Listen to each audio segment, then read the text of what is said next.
In the repair shop today. Do you want his body and I'll do hands and feet? Yeah, we'll sort him out. Julie and Amanda investigate a cheeky little monkey. And it's like being a bit of a detective and uncovering what went on in there. My main concern with this is lots of movement in those joints. Will attempts to get a broken toy rock steady. If they're not strong enough, then it's going to start breaking apart. And you've got children sitting on this, it needs to be incredibly safe. It's beautifully embroidered, but it's way above my pay grade. I am going to need some help where Mr. Mouse has left his mark. And a unique and irreplaceable piece of political history is entrusted to Chris and Sarah. Somebody who fought for votes for women has stitched on this, and now I'm being allowed to stitch on it. It really is quite humbling.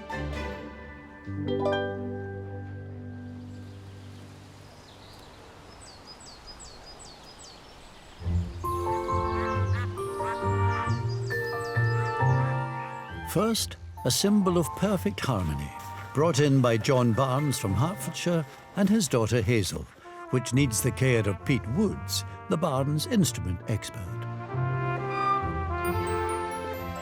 Hello. Hello. How you doing?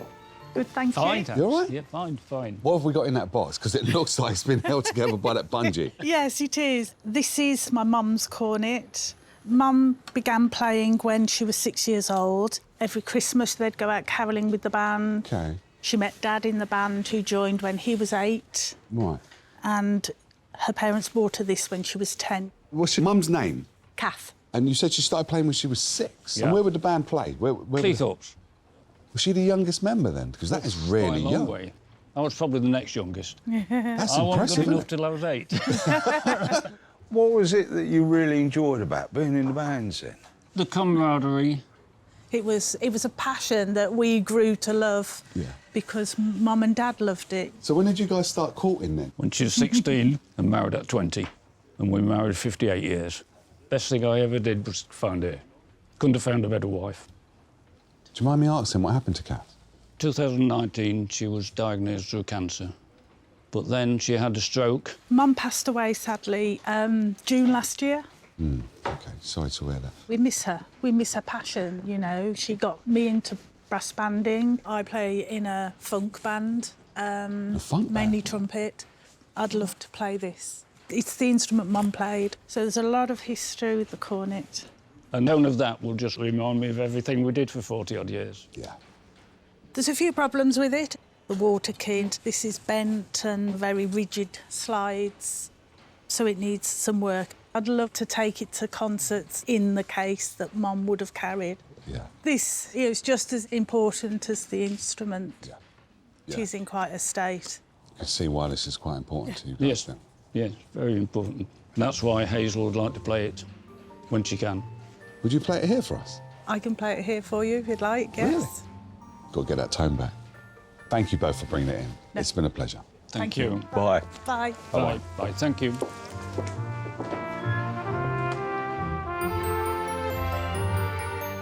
Looking at 1920s cornet. 1920s? Yeah. Tuning slice stuck. OK. Valves are very sluggish. Those have been up and down a few 100,000 times. Yeah, yeah. You get wear, got to check that out, make sure that it's nice and airtight. Yeah. You can feel a few little dents. We'll get rid of them. Job's a good one. OK. And then we hear it played nicely. Yes, please. And I'm going to get this over to Suzie, because basically I don't want you nowhere near it, all right? Right, OK, All right. mate.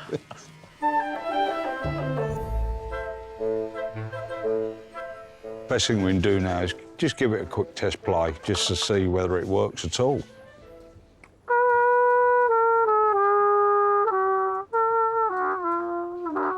Oh, no. The valves are so slow, it's untrue, and it's not quite got that quality of sound. Most really something to do with an air leak, so we've got to fix that. There's a lot of lead round there. It's obviously come off at some time, been resoldered on badly, so we'll take that off and clean that up. The lead pipe there, it's been bent, and we've got that slide that does just come out, but then it fouls the bell. So obviously the bell has just been knocked down a very slight bit at some time. We better start just stripping it down, cleaning it up and see where we go from there. The cornet's battered case also needs some TLC. Master saddler Suzie Fletcher is sizing up the task. The majority of this case is made of card that is covered with a faux leather. It has been repaired at some point. It looks like it's a sticky type fabric tape has been put on here. Leather straps are broken and missing. The hinge part of the locking mechanism is missing as well. So we have nothing here that can actually close the case together. So all of this will need to be repaired. First, I want to start stripping this sticky fabric away from the lid just to see what I need to do to repair it.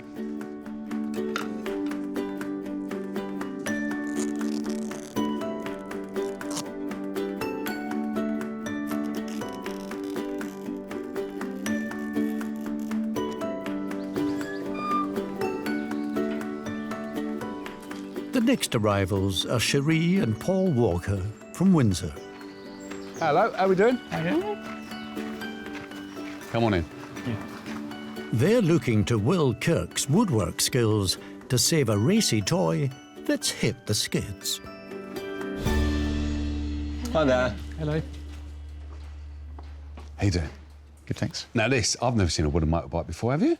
I've seen smaller ones, but this looks pretty unique. So this is a rocking motorbike, so like a rocking horse, but obviously it's a motorbike instead. OK, right. So where's the bike from? So this was given to our children from my father or their granddad as something to play on when they came to visit. Yeah. They used to love going and visiting, and, you know, he'd always be telling them a joke or play with something like this. What's your dad's name? So my dad's Bob. Bob. Yes. So how did it get to be in bits? The bits, that's my fault. What had happened is he'd become quite unwell, and he'd had vascular dementia for quite some time, and they moved quite a lot of medical equipment into their home. The hospital-style bed needed to take up the living room. So unfortunately, it ended up in the garden under tarpaulin, protected from the weather, but obviously we didn't know the damp getting in. What was wrong with it? Was it just wobbly or what? Slowly, bits were coming apart and the rocking bit was sort of coming loose. Rusty nails had started snapping off, and I thought rather than injure the kids, I'd fix it. That was the wrong decision. You took it apart then? Yes. Yeah. To make it safe because it was moving about? Yeah. Yeah? Yes. Yeah. Oh, right. The thing that was really sad was that shortly after, Bob sadly died, and I felt guilty that I couldn't fix it. Yeah. Sorry to hear you. Tell us about him. What type of guy was he?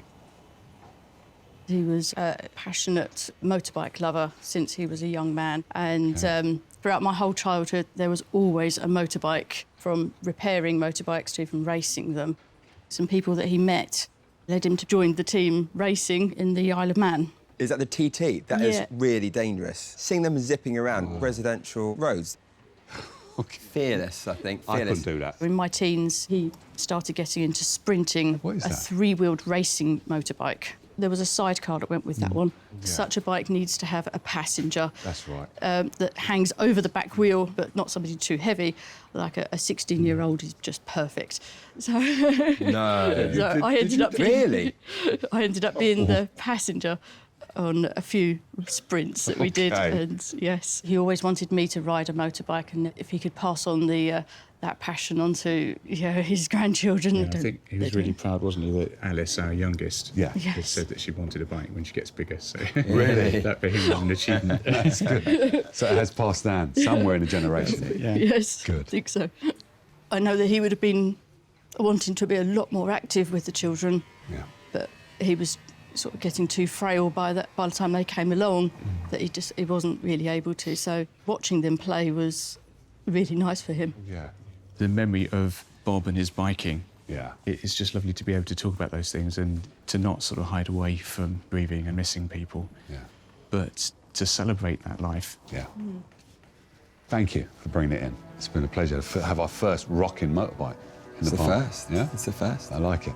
Thank You you. take care now. Thank okay. you. Thank you. Bye-bye. Bye. Bye-bye.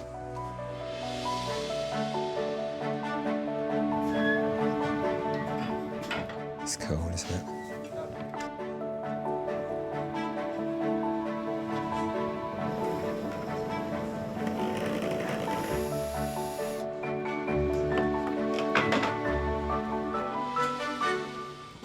Just working out what goes where with the base.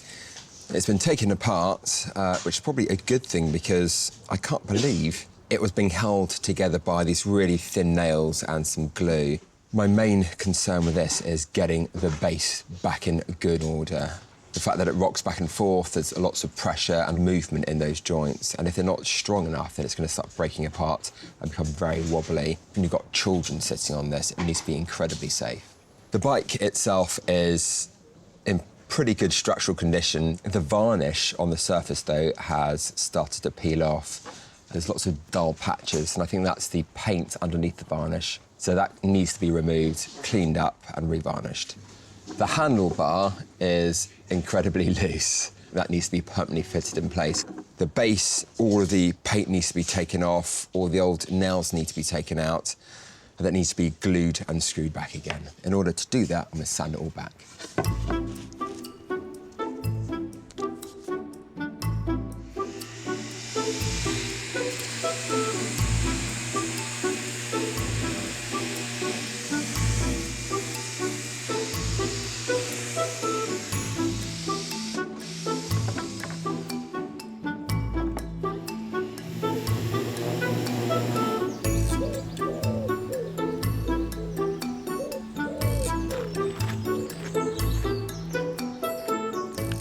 Parts of the 1920s cornet are also getting stripped back.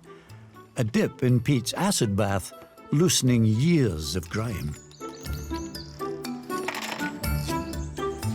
While inside, Susie's clean-up of the case has revealed mixed results.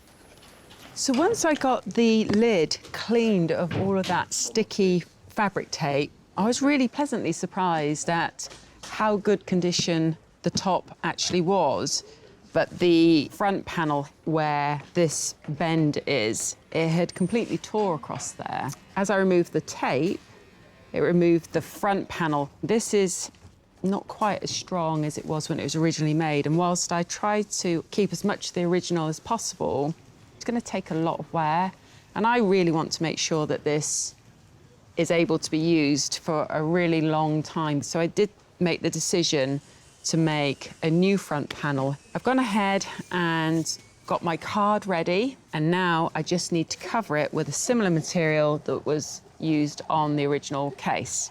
It is a faux leather, sort of like the cloth that they put various different colours and textures on. It does have hard-wearing qualities, much like leather as well, but is much, much thinner, and I can iron out any wrinkles that are in the material. While that's drying, I'm going to go ahead and start making the new straps.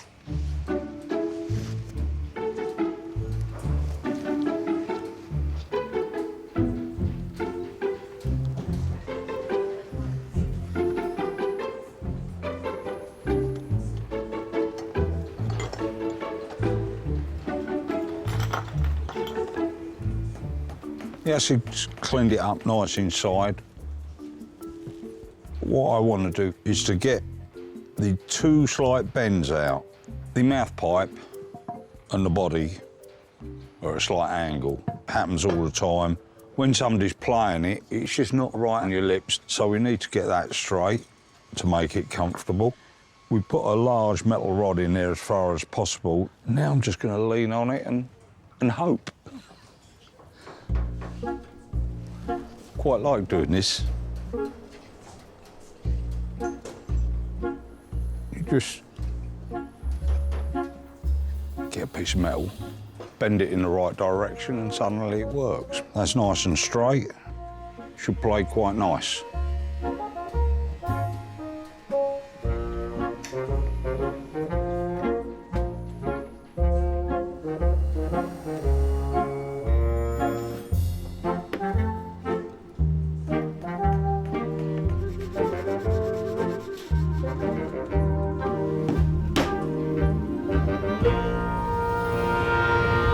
So now we'll just have a go and try and ease the bell. So that slide clears the end of the bell easily because you need to take that out every so often. Get rid of spit, just clean the thing out. So now I just got to get a slightly different tool. put it on there, just ease it over a bit with my hands.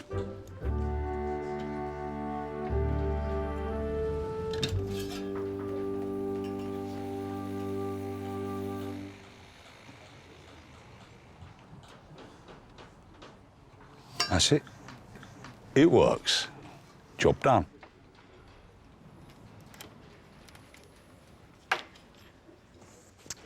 That's lovely. Got straps sewn on. I can now start to reassemble it back to the lid. Now that's in place, I can now start stitching these ends together.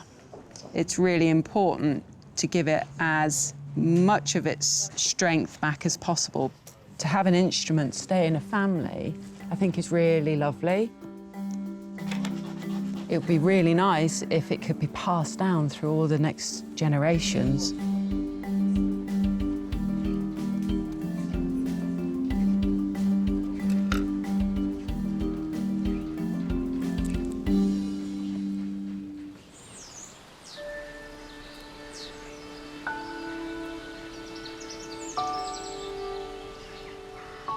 Outside, a new arrival.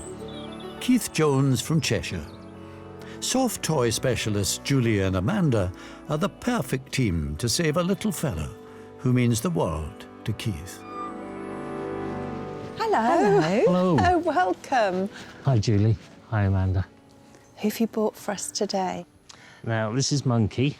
Oh, he's adorable. He belonged to my partner, Peter. Now, when we were together, we'd talked about our childhood. He always said when he was a baby, he had Monkey, but he didn't know what happened to him. He always knew he hadn't thrown it away, because you don't throw your childhood teddy bear away, but he just didn't know where he was. Can you tell us a little bit more about Peter? He had this really loud laugh, big personality, and he loved his travelling. You name it, we went there, from Australia to Borneo, all over America. There was always something that happened on all the trips. Yeah. And when we came home, everyone would say, what happened? Oh, what went wrong? Tell us about it. Yeah. You know, we were together for nearly 15 years and we would always be laughing. That's lovely. Now, unfortunately, back in February this year, we both went down with COVID. Oh, no.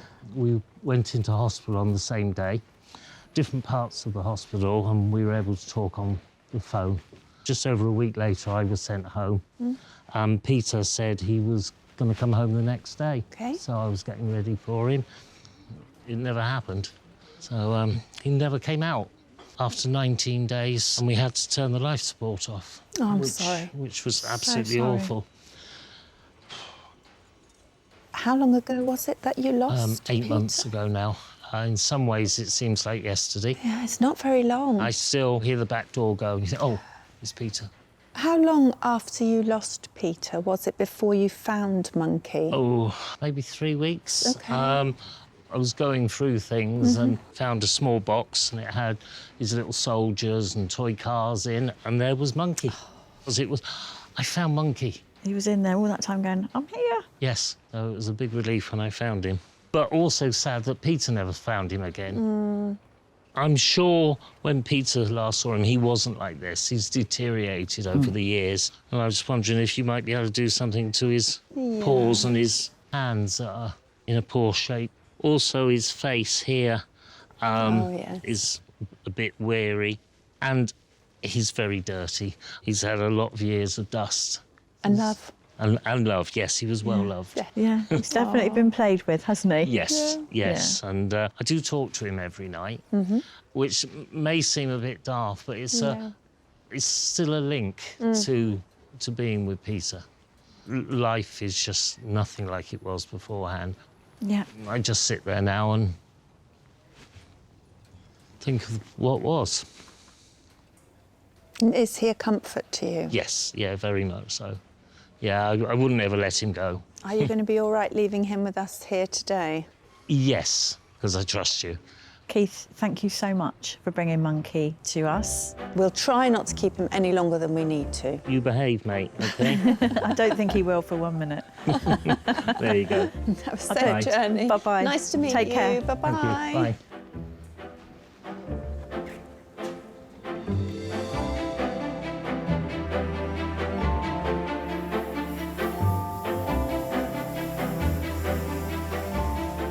He is absolutely adorable.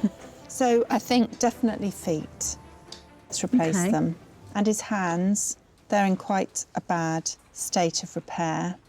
But I think the face, I think we can make good a repair Yes. to that little face. I do. I think maybe if his eyes were to come out and maybe address that felt behind there, might cheer him up a little bit as well. What should we say? Do you want his body and his face, and I'll do hands and feet? Yeah, absolutely. We'll sort him out. We will.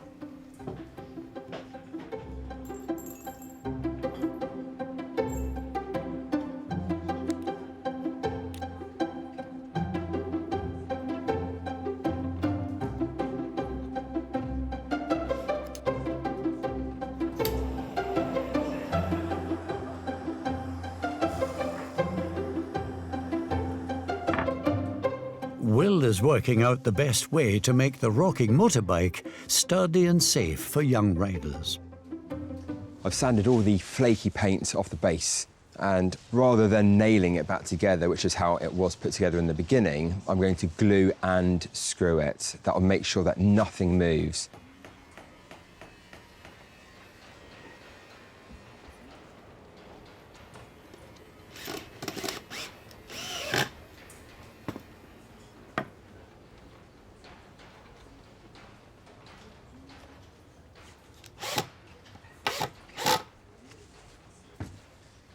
This is an incredibly fiddly thing to glue and screw together because of the rocking motion. Whenever you're trying to hold a piece of wood, it wants to move the other way. I'm going to leave that to dry. In the meantime, I'm going to look for some paint.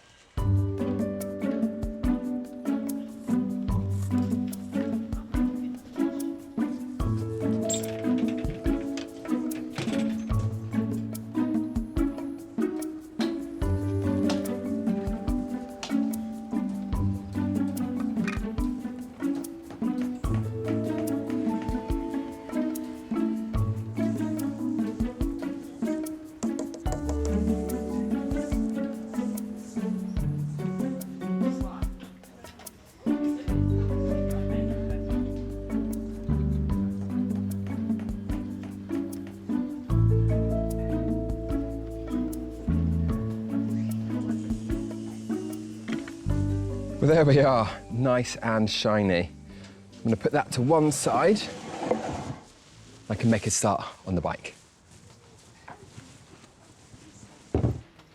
Originally, I thought the bike had been painted with a glossy paint, but actually, it's been painted with a matte paint and then finished on the surface with a varnish.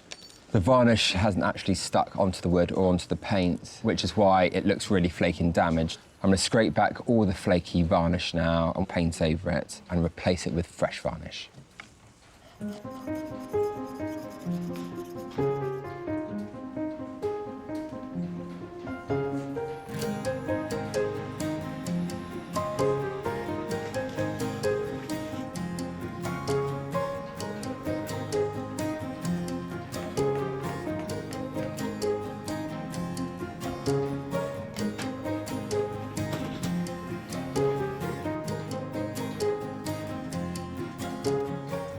Well, I've managed to remove all of the original varnish.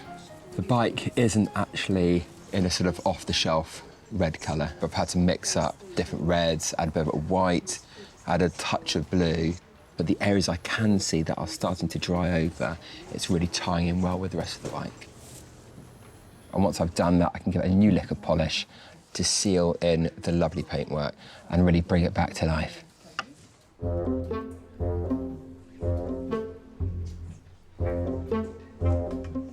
Pete is nearing the grand finale of his repair of the cornet, with just some reassembling to do before the moment of truth. I've done all the slides, made sure they all work, put the valves in, and then we can actually give it a blow and see that everything's all right. When I first started it, I gave it a little bit of a play. It wasn't great.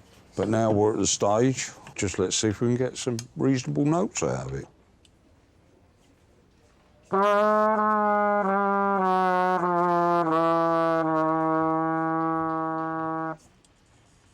it's nice. Works. No air leaks. I'm sure with a decent player on it, it'll sound great. The century-old cornet and its case had seen their owner Kath through decades of practice and performances, but the years had left their mark. See what Susie's done? God, that's a nice job, isn't it, mate? Now Kath's widower John and daughter Hazel are hoping to hear the sweet sound so reminiscent of the woman they loved. Hi. Hi. Hi. How you both feeling? Just can't wait to see it. And I just want to hear it played again. You want to hear It's it played? bring back a lot of memories. You ready? Yes, we're ready.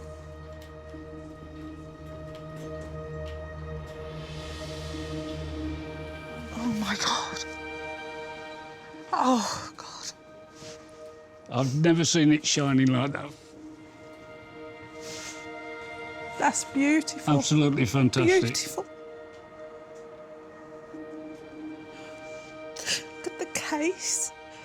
Oh, it's absolutely beautiful. It's stunning. treat, yes. Honestly, stunning. That Yeah. detail's just come back to life, hasn't it? Oh, thank you so much. It's Thank all right. you. Pleasure.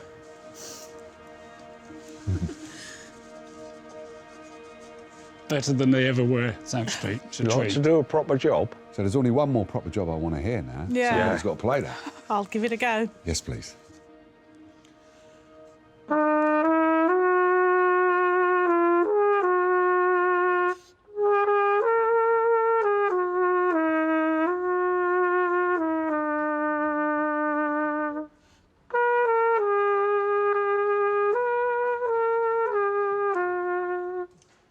Sorry, I'm so nervous. so nervous.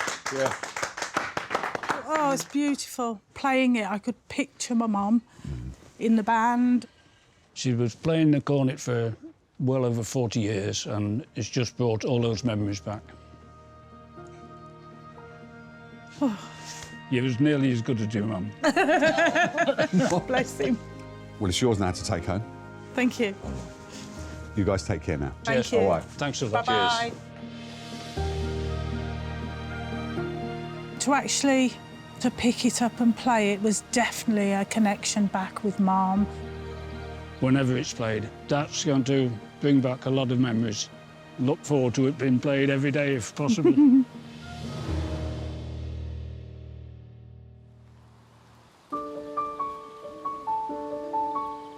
Next, Helen Brooke from Oxfordshire with a unique record of a turbulent period in history. Awaiting her arrival, Kirsten Ramsey and bookbinder Chris Shaw. Hello. Welcome. Lovely to meet you. I'm Helen. And what have you brought? This is my great aunt's suffragette autograph book from 1909. Wow, it's beautiful. She must have bought an autograph book and then covered it. She embroidered the suffragette emblem and her name at the bottom, Cynthia Maguire. That must have been a real labour of love because she wasn't a very practical person. She was more interested in being a suffragette. And fantastic. that was a really big thing. I was for her hoping at you'd the say time. that. Yes. They tried and tried with bills in Parliament and they were just talked out. So that's when they came to the direct action and the deeds, not words, because they were just fed up with waiting for the vote. It's something she would have taken to the suffragette meetings. Oh, look at the paper. Yes. It's just... All the suffragette leaders' signatures are in there, so all the Pankhurst. Wow, that's incredible. It is. Oh, So that's it's lovely. Emmeline Pankhurst. And Sylvia has written, they that sow in tears shall reap in joy. Oh, my goodness. Wow. And then mostly it's messages from the other suffragettes. And you can feel the excitement of these young women who were working together for something that they believed in. Yes. The things they were doing, they could have been imprisoned. As far as I know, Cynthia was not actually imprisoned, but she chained herself to the railings of the House of Commons. Right. So I love the fact that she sort of adapted just an ordinary autograph book and made a political statement by it. Yeah. how has it been passed down? Cynthia never married, so she left it to her brother. He then left it to my mother. My mother left it to myself and my sister. For me, it has significant family connection, but also the historical connection. And did it come to you in this condition? Unfortunately, my sister had the book and she put it in a chest and a mouse got in. Oh. So this is mouse nibbling. Oh, goodness me. Sadly, it's all beginning to fall apart a bit. Oh, gosh, yeah. It would be lovely to have it restored, strong enough to be passed on maybe another 112 years. Oh, Chris. Goodness. Thank you so much for bringing this in. I mean, it is on the edge, but I will try my hardest on it. Thank you. Lovely to meet you. Thank you. You too. Bye then. Bye. Take care. Bye. Very exciting, Chris, isn't it? The colour's lasted beautifully, hasn't it?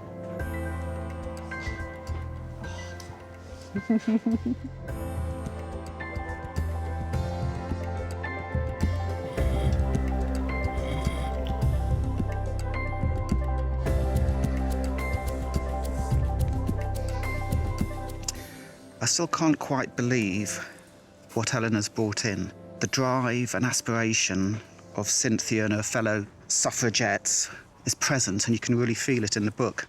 The important thing now, really, is to get it repaired so its journey and what it represents can sort of carry on and inspire sort of future generations. I do have a plan, and I am going to need some help, namely the book jacket. It's beautifully embroidered, but it's way above my pay grade. So I'm going to take the cover over to Sarah, who can work her magic and repair this corner where Mr. Mouse has sort of left his mark. The first job, really, is to take the actual book out of the jacket.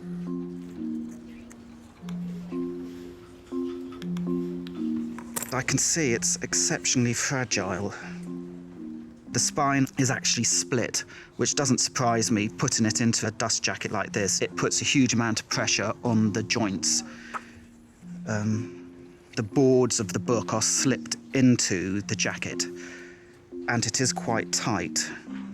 But working it to my advantage is the book is actually collapsing. I'm trying to be as careful as I can with this book jacket. I'm really looking forward to seeing how Sarah's going to deal with this. So I'm going to put the book jacket to one side and get on with taking the pages to pieces.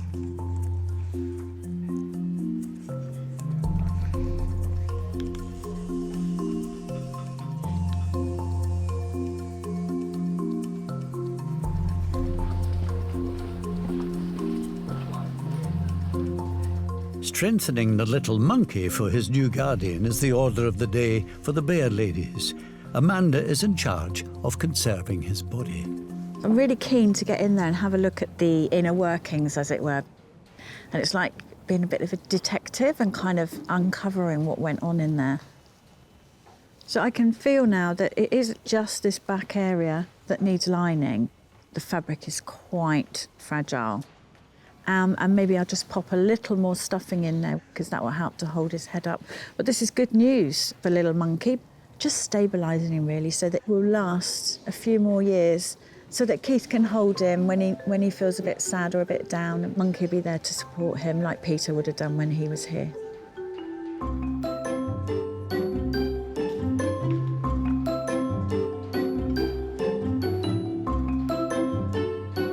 The hand's not too bad. This one foot isn't really awful, but I think I am going to make him some new ones.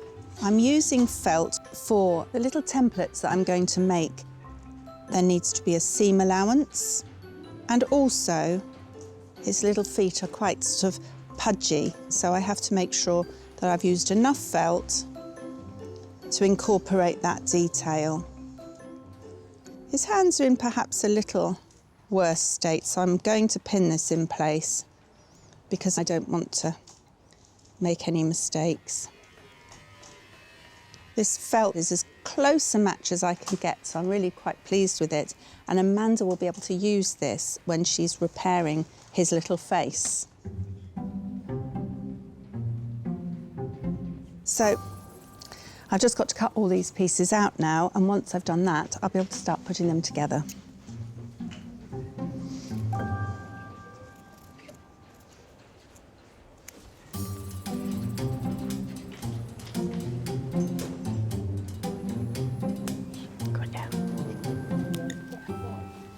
I've lined inside the back of Peter's monkey, which has given it some strength, and I'm now turning my attention to his little face, which is absolutely adorable. The felt is worn so thin, which I would say is lots of kissing and loving, and, you know, probably held close to him like this, which has rubbed all this away. I need to find the best place to peel back his face and put a new piece of felt underneath.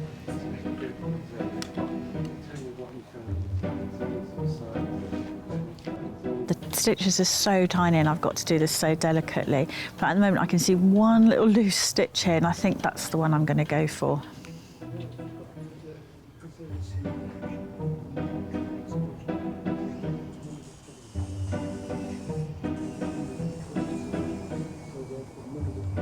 So that's as much of the face as I'm intending to peel back. The next thing I'm going to do is feed some felt in underneath and then pull the face back over it, and then I'll be able to make my repairs.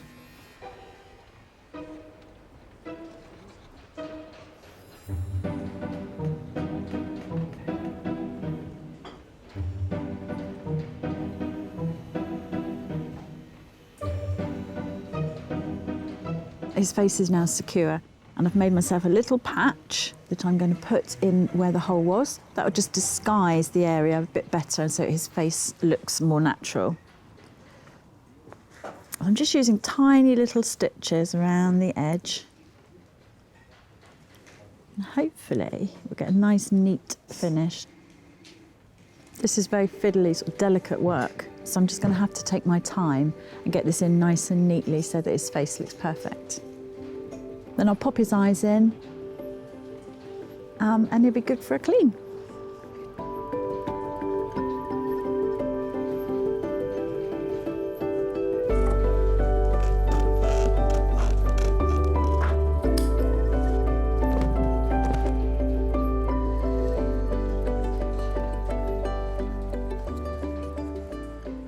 I've varnished the bike now, so all the paintwork is finished. One of my final tasks is getting this handlebar glued in place. I'm going to pack the hole with tiny pieces of wood, and once it's dried, it's going to be solid. I'm using wood glue that has a kind of elasticity to it, so if the wood moves or warps again, it should move with the wood.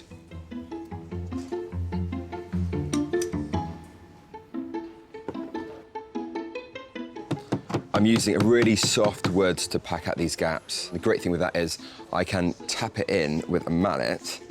The more wood and glue that I get in there, the tighter the bond and the less likely it's going to fall out again.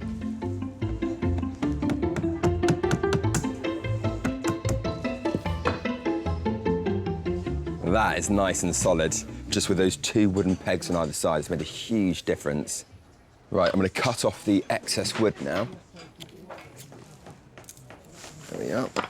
All I need to do now is fix this onto the rocking base, then I can get this racing back to Paul and Tree. Cherie's dad, Bob, bought the bike for his 3 adored granddaughters to enjoy, but the years had left it listless and going nowhere fast. Now Cherie and Paul are back with youngest daughter Alice, hoping it has many more laps ahead of it. Hello. Hello. Hiya. Oh. Lovely to see you both. And who have we got here? So today we've got Alice. Hello, Alice. Nice to meet you. I'm Will. Hi. Hello. You look very excited and a bit nervous. Yes. What are you hoping to see? Well, definitely put it back together again and in a usable state. It would be lovely to just to see a bike that can be rode again by the girls. Yeah. OK, let's have a look. Are you ready?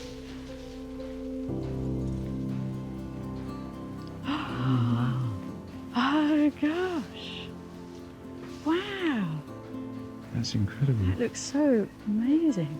Look, Alice. It's fantastic.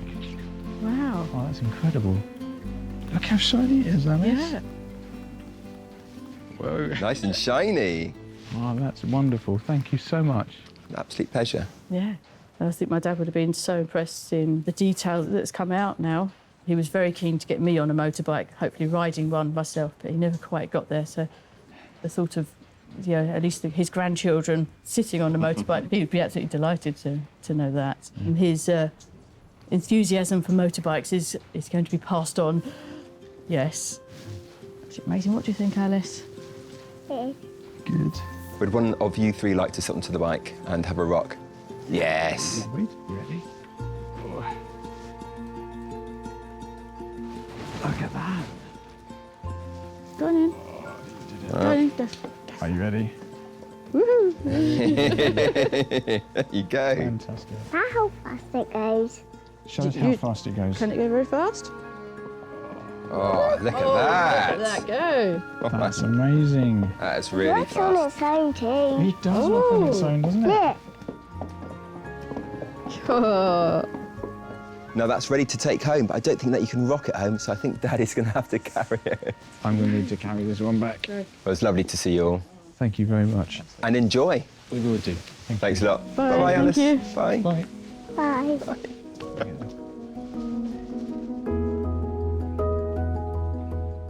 It just looks absolutely amazing. It did bring it back of the memory of when my dad first presented it to us and the delight of watching his grandchildren enjoying themselves. And to the fact that they can now get on it and ride it and enjoy it fully, it's fantastic.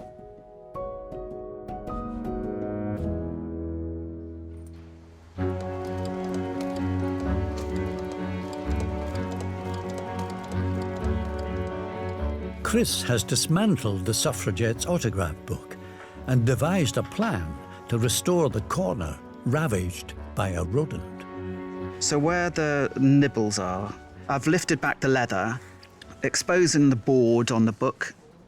I'm just going to place the grey board underneath, and then the secret is, this is sort of a sandwich I'm making. I'm using this beautiful mill board, and I'm going to glue that over it. I mean, this is a soft board, and I'm using some very hard board, so I'm building layers up. I'm going to then be covering it with leather, which will then give it extra strength. And then when it's totally dry, I can cut it to size, shave it down, and sand any lumps away. I just have to sort of wedge it.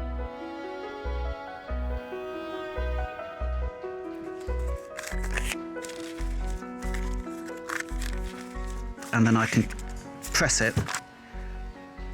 And then I just leave that, has to dry, and then I can cut it, shape it, and then cover it with leather. Embroidery specialist Sarah Dennis is working out how to restore the mouse-nibbled corner of the book's fabric jacket. I don't want to get rid of the frayed edge because I think it's part of its history, so I don't want to sort of chop it off and make a new corner. But I do want to reconstruct under that piece of fabric there, and I'll have to re-embroider the Maguire. And my main problem here is going to be colour matching the fabric. It's all part of its wear and tear. It's lovely, it's beautiful, but I'm going to have to recreate it somehow before I put the embroidery back on. Time to start unpicking, see what we've got.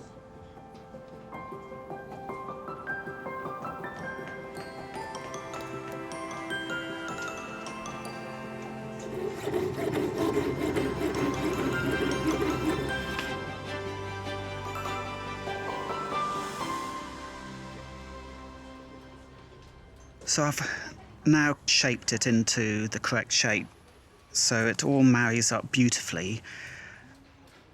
Corner feels flexible but strong, but I'm going to add extra strength now with this leather, which I've been very lucky to find quite a good match with colour. To avoid any lumps and bumps on the leather, I'm using this English paring knife, and that just sort of takes the edge right down. So it has to be very, very smooth, so that when the original leather's stuck down, what I'm planning to do is then blend it in seamlessly. So I'm happy with that.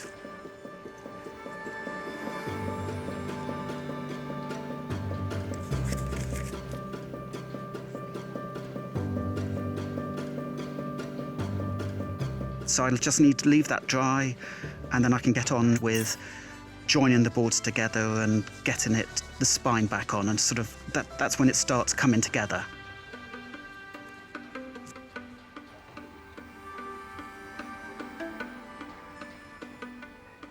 Having picked Cynthia's seam, my big dilemma is colour matching the front of the book because it's much more faded than the inside and the back. I've tried to source a similar green linen and it's just not happening. So I've decided to print some linen to see if I can get the right faded colour that it's got to now. So what I have done is ironed a piece of linen onto some sort of waxy paper. I'm going to pop it into my normal printer. In it goes. And now I press print. See what happens. Yes. I think that's a pretty good match to the original. My next job is to attach the book to this fabric. And I use a hoop so that my linen I'm working on is nice and taut. So I can now lay the book on my fabric, and I'm just going to recreate this corner. I like to leave what's happened to the book. So the book's been nibbled by a mouse. We can't take that back. So we just try and blend it in rather than disguise it. So just tiny, tiny little stitches all the way along. And then I can start the embroidery.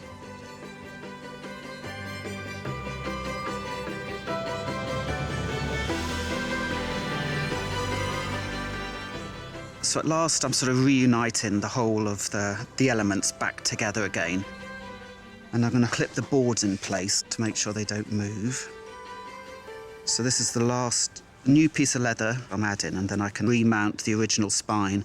So everything is kept. It's so important to try and keep absolutely everything. Then I just need to blend it in and fettle it and give it a bit of a polish, and then I can whiz it over to Sarah.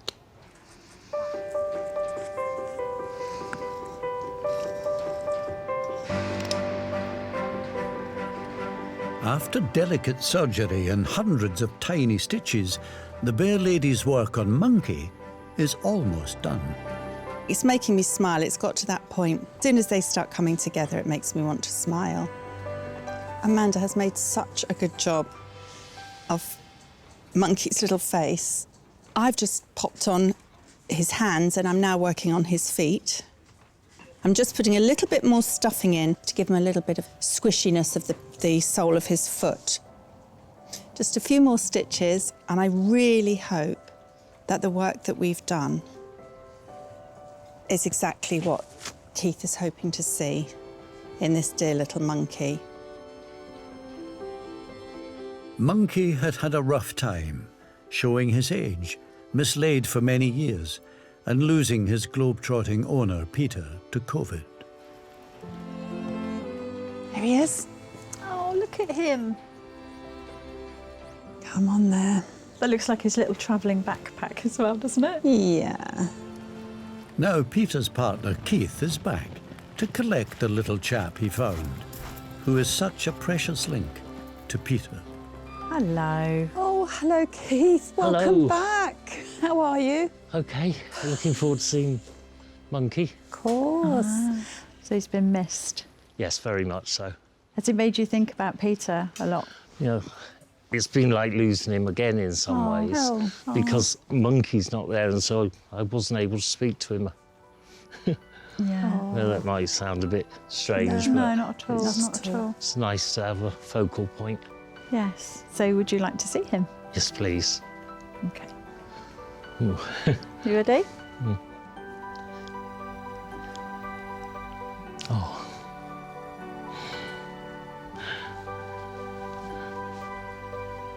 Oh, he's lovely.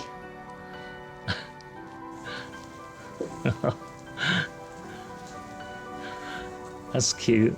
His original feet and hands are inside his Oh, backpack. what a wonderful idea. Thank you. Yes. Plus, if you ever decide to go travelling again, he's ready to go. When I get round to going away again, he can come with me. That would be lovely. And he's a proper colour now. I imagine this is how he was when Peter first got him. Mm. The fact that he is now complete again, Yeah. and you know, and people can hold him Yeah. He would be delighted. Yeah, he would be so pleased. Something to treasure. Yes. I'm sure he's got lots to tell you when you have your chat tonight. Yes, got a lot of catching up to do. He is a bit of a cheeky monkey, isn't he? Like his owner. I'm really glad that we were able to help you with him. I'm so pleased with him. Nothing will bring Peter back. No. But the big Peter-shaped hole that has been left in the world, hey, we've got Monkey, and I can relate to Monkey, and he knows everything. And thank you for all your hard work. You're so welcome. You are welcome.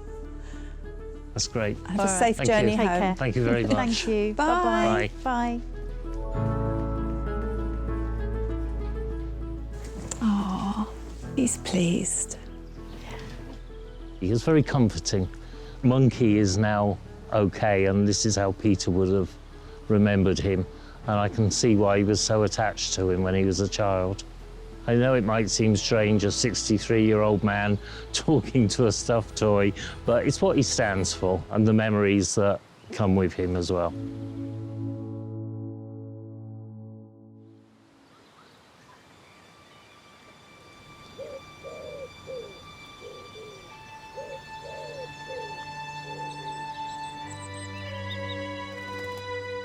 The structure of the suffragette's autograph book is now stable, allowing Chris to focus on its appearance. I always feel a bit like a surgeon. It's ridiculous. I've at last come to the end. Corner's all on, I'm really happy with it. There's a line along the old leather. All I've got to do now is blend it in and fettle it. The final thing now is to give it a wax. So I'm going to wax on and wax off. Re-embroidering Cynthia Maguire's surname on the restored jacket is the final task. Cynthia's done it in a very unique way. It's literally her handwriting in stitches. I don't think she's even sketched it out before she started. True suffragette fashion, she's just got in there and done it.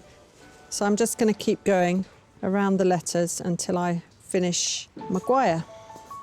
It's really humbling that somebody who fought for votes for women has stitched on this, and now I'm being allowed to stitch on it. It really is quite humbling.